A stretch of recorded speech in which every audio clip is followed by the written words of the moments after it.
Ladies and gentlemen, I really thought about breaking open an encyclopedia and going through every single good and bad thing with Pokemon BDSP. But while I was doing my research, somebody did it for me. Now I am absolutely impressed by this person's dedication. Homie made a nice Google Doc to show every single Pokemon and why they're good and bad. They even had Bidoof listed as a slave, bro. But instead of boring you to tears, I'll go ahead and close the book here and talk about the big points. In this video, I'm going to talk about how good is the Sinnoh region. Now, if you have been to one of our rodeos previously, I want to say I'm glad to have you back. Now, if you're new to the channel, I want to say I'm glad to have you. Welcome. But whether you're new or old, I want to say if you like Pokemon content, subscribe to the channel. Also, you may want to go check out the Pokemon Paldea region video here. But for all those who've already seen it, let's go ahead and get started. How good is the Sinnoh region? To start it off with some backstory, Pokemon Diamond and Pearl were released in 2006. Just like a couple of the other regions, they did get a definitive edition, which is Platinum in 2008. So as you can assume, we're talking about Diamond, Pearl, and Platinum. However, in 2021, the remakes of Brilliant Diamond and Shining Pearl came out. Now, these set of games could get a different rating because they're not an exact remake. But instead of giving them different ratings, I'd rather just have a collective point system. Besides, these games aren't bad enough to hurt another game 15 years before or after. But of course, once we get to something that is a difference between the games, I will point it out.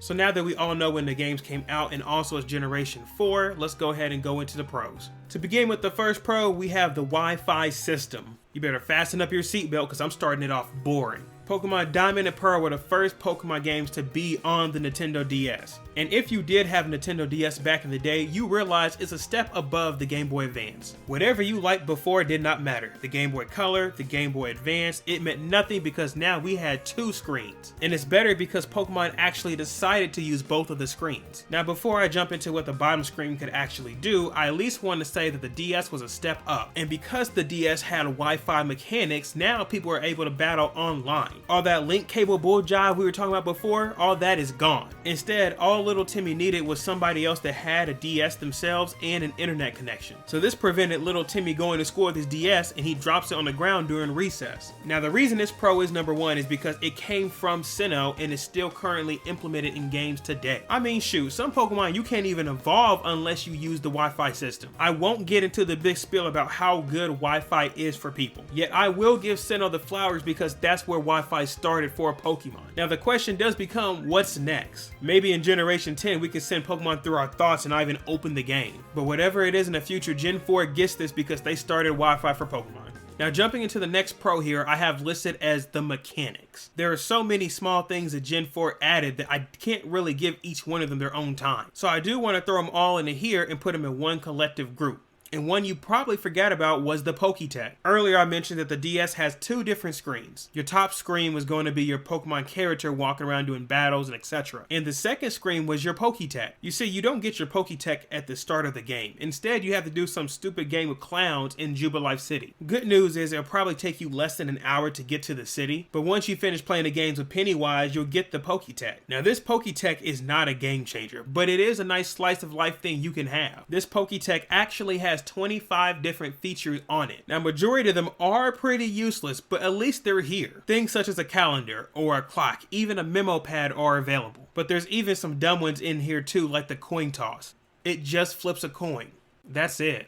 As simple as this Pokétech is, I will say this is probably one of the better mechanics they've added into the game. Another system they added into Generation 4 was the Pokemon Contest. Now to make this clear, Pokemon Contest wasn't as thought out as it should have been. It's an interesting concept, but it doesn't give you more than a ribbon for that Pokemon that wins the contest. Now to explain this to a T, basically you pick a Pokemon, that Pokemon goes against other Pokemon and uses different moves to try to compete. There's different levels of style such as cool, smart, and beauty, etc. Once you pick the type of style you want to do, you compete against other Pokemon using moves you have to try to beat them and get points. To make this a little bit more enjoyable, Pokemon allowed you to put your Pokemon inside a specific Pokeball that gives off a different flair. For the player, this is mainly a cosmetic thing, but you could do it regardless. Now there's nothing wrong with Pokemon Contest. Matter of fact, the game will force you to do it at least once. The problem occurs that nobody really cares about Pokemon Contest. Honestly, this is just another side quest you can do, but at least it's here so you can't take points off of it. And the last one one I have for this pro is the underground system. The underground system is only inside Pokemon BDSP. This underground system will let you find different types of Pokemon depending on the environment. For example, if I'm in a fire biome, I'm going to find fire type Pokemon. Now all this ended up being was a way to capture Pokemon that they didn't want to put inside the overworld, but because most of these Pokemon were not in the original Diamond, Pearl, and Platinum anyways, it was pretty good that it was still here. On top of that, you have your own hideout that you can put different types of statues. These statues will give you different types of properties, such as if I put down an Onyx statue,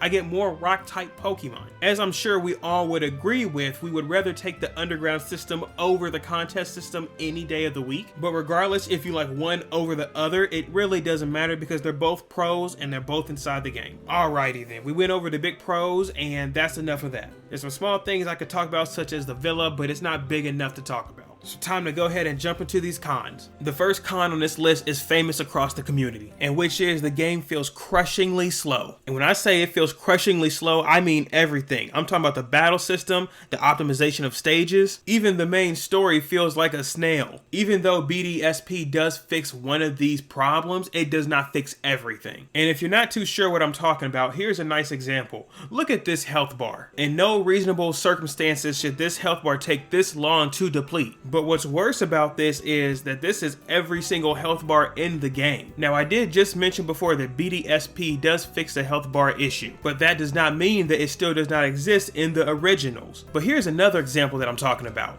What is this? Listen, I am not a game developer. Never have been, probably never will be. So if anyone in this world wants to enlighten me what this actually is, I am happy to hear it. I do my best to avoid bad region design, but stuff like this you cannot avoid, and there's a lot more occurrences than just this one here. This is not some type of trap or some type of puzzle, it's just here to be in your way. Maybe your argument is that it's a natural tree in the environment, but dude, come on. Alas, this is not a rant video, let me be quiet. The last con I have on this list is a balancing of types. Now I went through so many different cons about what people say and what they think about this game, but the same thing keeps popping up, and it's always that there are no fire types in this region. And just to explain to you what I'm talking about, on the screen here you can see that these are the fire type Pokemon. You have Ponyta and Chimchar. The problem with these two is that Chimchar is not available to everyone. If you pick Piplup or Turtwig, then you cannot get Chimchar. So you might as well take Chimchar off the list. The only option you have is Ponyta, and he sucks. But if I showed you another typing such as water typing, look at this. I found this many water type Pokemon right next to each other in the same decks. I did not have to scroll whatsoever, and this is not even half of the water type Pokemon. So Game Freak, what were you doing? Of course, BDSP fixes this issue. You can get Magby, you can get Houndour. But again, the problem is still there in the original game. Now, I'm not thinking that this is a deal breaker, but it's still a small issue you have to account for.